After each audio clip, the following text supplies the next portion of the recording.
હવે કરીશું વાત સ્થાનિક સ્વરાજ્યની ચૂંટણીના મહાજંગ વિશે।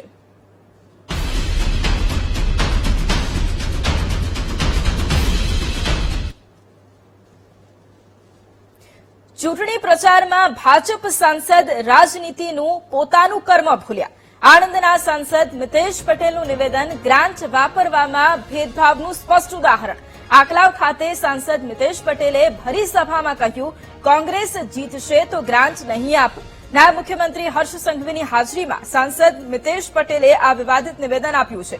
આકલાવમાં એક પણ બેઠક કોંગ્રેસ જીતશે તો ગ્રાન્ટ નહીં આપીએ। જિલ્લા પંચાયત કે તાલુકા પંચાયતની એક પણ બેઠક કોંગ્રેસ જીતશે તો ગ્રાન્ટ નહીં મળે। હું ₹1 ગ્રાન્ટ નહીં આપવા દઉં તેવું પણ તેમના દ્વારા જણાવવામાં આવ્યું।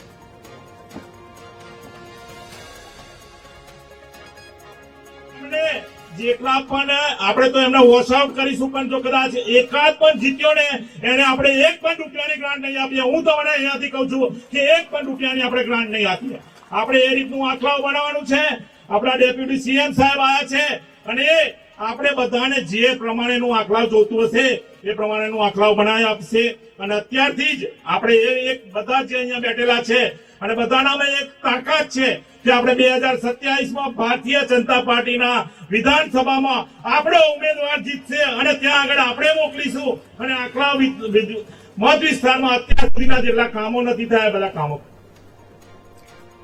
તો એક તરફ સ્થાનિક સ્વરાજ્યની ચૂંટણીના પ્રચાર અર્થે ઠેર ઠેર સભાઓ પણ યોજાઈ રહી છે અને ઘણી વખત અનેક નેતાઓ છે, અનેક ધારાસભ્યો, સાંસદો એ વિવાદાસ્પદ નિવેદન કરી પણ એક આ વિડીયો આણંદના સાંસદ મિતેશ પટેલનો સામે આપ્યો છે અને તેમણે જે નિવેદન આપ્યું છે તે ખૂબ વિવાદાસ્પદ અને ચર્ચાને વેગ આપે તેવું આ નિવેદન છે। કારણ કે તેમણે એ જણાવ્યું છે કે જ્યારે કોંગ્રેસને મત મળશે અથવા કોંગ્રેસનો કોઈ પણ ઉમેદવાર જીતશે તો તેને ગ્રાન્ટ નહીં આપવામાં આવે। અને સૌથી મહત્વપૂર્ણ વાત એ છે કે જ્યારે તેઓ આ નિવેદન જાહેરમાં આપી રહ્યા હતા ત્યારે મંચ પર તેમની સાથે નાયબ મુખ્યમંત્રી હર્ષ સંઘવી પણ હાજર હતા। તેમણે એ કહ્યું કે આકલાવમાં એક પણ બેઠક જો કોંગ્રેસ જીતશે તો અમે ગ્રાન્ટ નહીં આપીએ। જિલ્લા પંચાયત કે પછી તાલુકા પંચાયતની એક પણ બેઠક કોંગ્રેસ જીતશે તો પછી ગ્રાન્ટ નહીં મળે તેવું તેમનું આ નિવેદન જાહેર મંચ પરથી।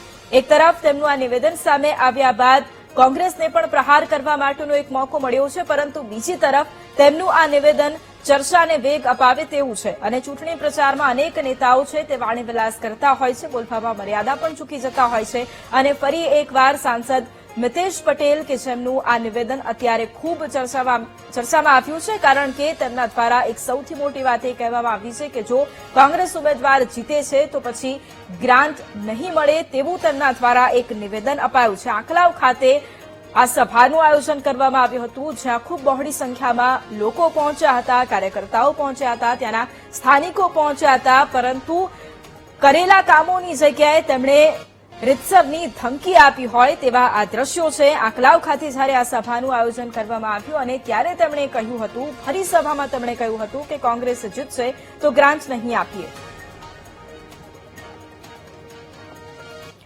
અને આ જ મુદ્દે કોંગ્રેસના મુખ્ય પ્રવક્તા ડોક્ટર મનીષભાઈ દોશી આપણી સાથે જોડાયા છે। મનીષભાઈ, સ્વાગત છે આપનું વીટીવી ન્યૂઝમાં।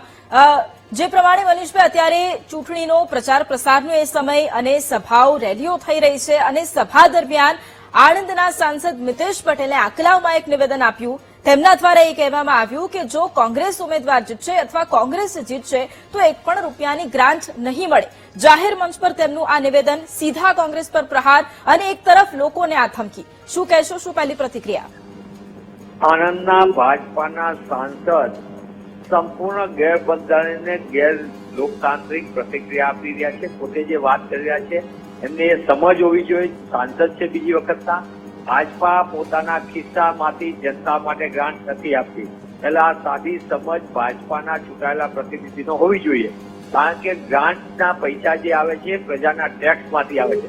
ઝૂંપડામાં રહેતો નાનામાં નાનો ગરીબ માણસ હોય કે પછી મુકેશ અંબાણી જેવા બિલિયોનર હોય, તમામના ટેક્સના નાણાંમાંથી આ દેશમાં આપણી તિજોરીમાં આવે અને એ તિજોરીથી સરકારી નાણાં જે તે લોકોના વિસ્તારના વિકાસના કામોમાં વપરાતા હોય છે।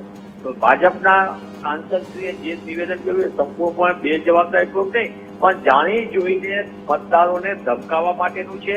એમને ખબર પડી ગઈ છે ઠેર ઠેર ભાજપના ઉમેદવારોને ઝાંકારો મળી રહ્યો છે, જનતાના આક્રોશનો ભોગ બનવા જઈ રહ્યા છે, ત્યારે આ પરિસ્થિતિમાં તેમને અગાઉ ગુંડાગર્દી કરી લીધી, ધાકધમકી આપી, પોલીસનો બળ પ્રયોગ કર્યો, ધનબલ બાહુબલ બધું કર્યું, અને હવે જયારે ચૂંટણી છે ને મત લેવાનો સમય આવ્યો ત્યારે સીધી રીતે મત ન આપે તો જનતાને દબાવી, ડરાવી, ધમકાવીને મતદાન કરાવવા માટેનો આખો કાસો રચ્યો હતો.